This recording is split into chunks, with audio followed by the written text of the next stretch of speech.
Yenge kuzulu, yenge vatoto. Yenge vatoto, yenge kuzulu. Tata Vulusi Kimbangu, yala kwako. Tata Vulusi Kimbangu, yala kwako. Fumu Vulusi Kimbangu, yala kwako, yala kwako, yala kwako. Songa ntelako, kadi wanungini, munza ya vimba. Matondo mingi, banengwa, bambuta, epi batu kongo ya mokili mobimba. Mungongo boseli koyoka, ezali ya bino ndeko, tobilili boseli komona, ezali ngai ya bino ndeko, mfumu wola ngiangalele. Mfumu wola ngiangalele, awuti na papa na biso, wola lubendu. Pe na mama na biso, sebo, sita, kuna na luvila ya Mwanda, na Kongo, diankati. Matondo mingi, fumu wola zali, molobili ya nzambe ya Bangkoko, pe motei monene ya boko oyo, tobenge na kombo ya Kokiele. Kokiele. Fumu wola azali mwana bilaka ya Vulusi Kimbangu, pe azali makesa ya BBMK ya tata na biso ntinu Kongo, tuzola na sakibanza ngiangalele. Topese bambionga ka epa ya Sa Majesté, tinu Kongo, tuzola na sakibanza ngiangalele, elongo na molonga na ye mama na biso ndona mugeni. Pe tobose nte kopesa bayenge kiendo na lisanga bana ya BBMK, bana mayele, bana ya bwanya, bana ya ngenge.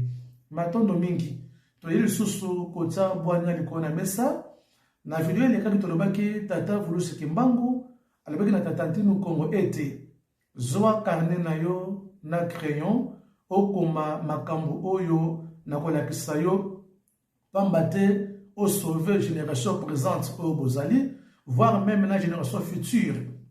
Pambate, bozobi kanase ya confusion.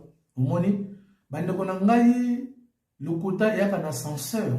Yoko mbango, kasi vérité to solo, yaka penza malembe, ça yipe koma kaka pesi ekomi. Omoni, touti bipai na bipai, toyoki basango ya ndenge na ndenge, tosamba ibela mangomba ya ndenge na ndenge, batalisa biso pe basauver ya ndenge na ndenge, bamemela biso ba religion pe ya ndenge na ndenge, kasi likamba kokamwa ya pasi pe ya mawa, moto moyindo abiki kaka te. Ozomona, moto moyindo tokubeli kaka na mpasi, kino lelo oyo na sana moi oyo, moyindo azoka kosala ta tonga ya pamba te, moyindo azoka kofabrike pe mata bouton oyo tokanga na chemise ya pamba, moto moyindo azoka kosala te. Moto moyindo partout na kata ya société seka zali, azaka na se ya barasi misusu. Ozomona, ne tata Kimbangu na ngolu pe mawana ye aye azongeli biso bana bilaka. Oyebi na 1921, tata Kimbangu apesaka prophétie na ye, na kata na prophétie na ye, alobaki te ke l'église moko koyaka songolo mpakala, ndiye kokangola mboka Kongo pe Afrika, te kokangola moto moyindo. Non. Alobaki bongo te. Soto beti na YouTube, prophétie ya Vulusi Kimbangu, le 10 septembre 1921, na Mbanza Nsanda, bokomona. Tata Kimbangu alobaki ete bana na ngai ya bilaka, bako bima mboko oyo, bako kende bamboka bapaya, bako yokela mboka bapaya, bako yokela teknolojia bapaya, bango nde bako yana mopepe ya sika na mboko, po bazongisanga Kimbangu na bunzambe na nga, po bazongisanga Kimbangu na kiti ya bokonzi na nga, bango nde bako kangola Kongo pe Afrika mobimba.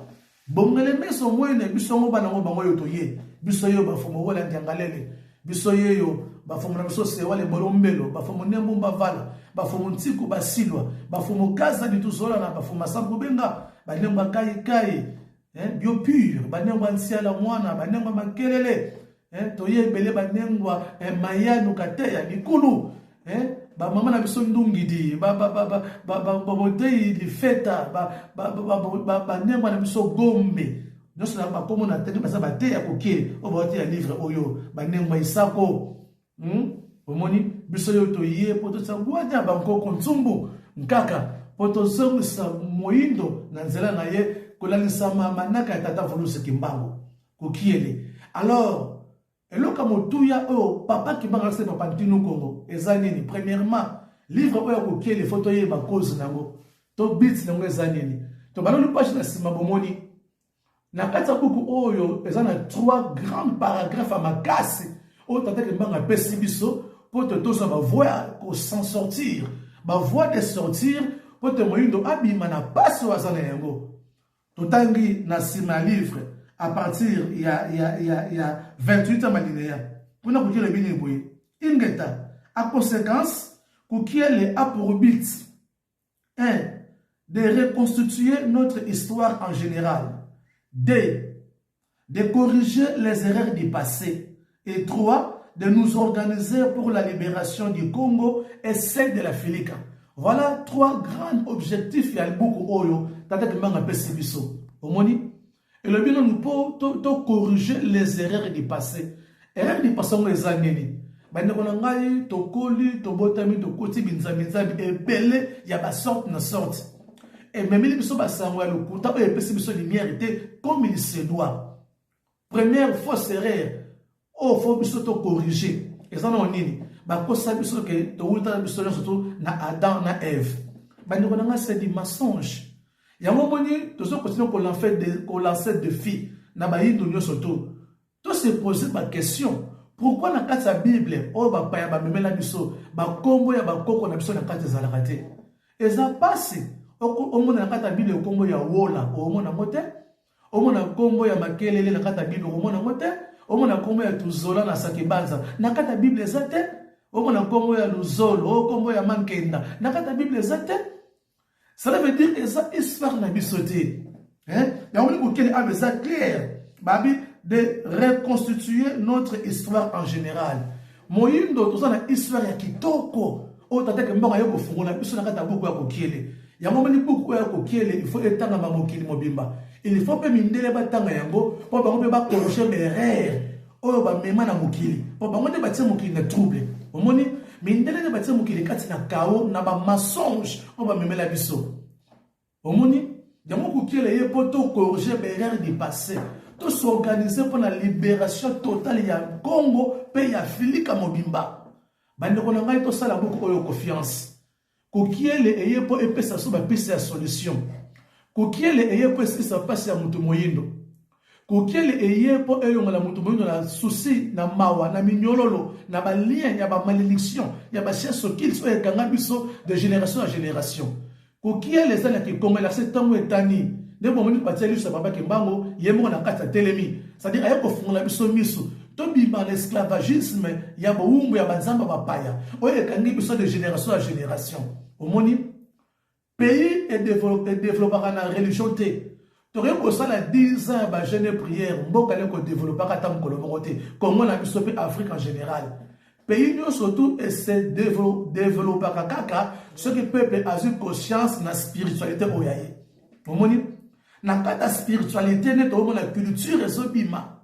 Omoni parce que na spiritualité ya bino ne bo ozabu wana salon bonzambo ya bino ne to mona ba invention ko salema. Hein?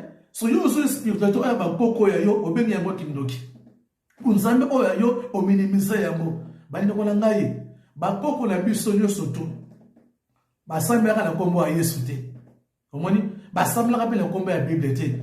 To so que de malem étape par étape. Quand est-ce que combat est en Afrique? Quand est-ce que la Bible est en Afrique? Et quand on dit moyen na bunga kinzela koyaki.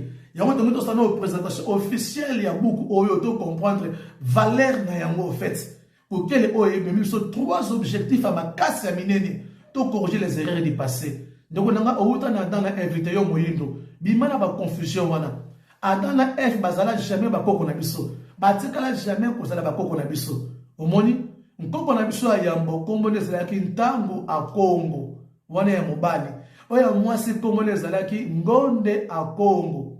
C'est vrai mais sous bako lobake bakoko na biso ya yambo eza nkoko na biso nzala panda. Oui basabe moko ya bakoko na biso mais bango te babandaki masolo bango baye kokota na katikati masolo bandaki na ntango a Congo kuna na ese ya Congo kuna na Niran Congo. Omoni donc, tu as malé, tu as commencé d'étape. Mais tu as pour qui les importance ma casse. Baï tout nous surtout tu as autant Bible, tu as pour qui est. Tu as une Bible mingi et puis c'est bien entendre colomoroté. Et puis c'est une solution à tam colomoroté. Parce que comme tu as pour qui est. Pour qui est yangoué, pour qui est pour corriger les erreurs du passé. Et là on zanini. Papa na maman a boto na kombo ya wola. Mais mon dela ya ngoli wola puis comme un fiston. Et ça sens c'était et c'est là de quoi qui yangwana. Zomona.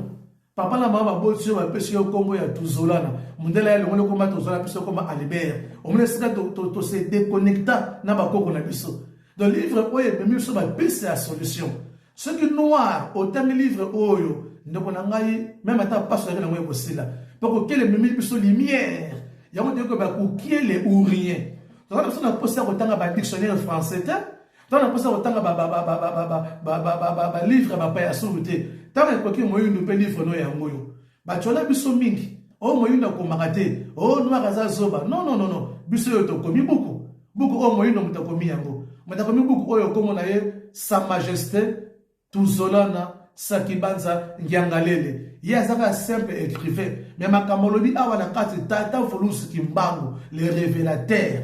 Diantungu no vika ya swe kama. Oyo le esprit de la sagesse et de l'intelligence révélée. Yende a révélé que ma kamboza la kati sawa. Omoni ma kamboza tete le kwa ba conception la Bible. Oh toute écriture est inspirée de Dieu, c'est faux archifaux. Osomona awa tata kimbangu yemoko en personne. Abemi boyena ki mona meso. Na vision mais en live boy est-ce que t'attends qu'on soit crayon comment osomona voilà yango te ko pesa so lumière ko tele ye poto projet de rien passé erreur de passé les années et ça ko le ngaka toujours banzamba bapaya omoni erreur de passé ça nini et ça toujours ko le baka munoka bapaya ko lula culture bapaya osomona tozongela kiboko ko ya biso tozongela bunzambe o ya biso tozongela nyoso to ko ya biso pasa moyo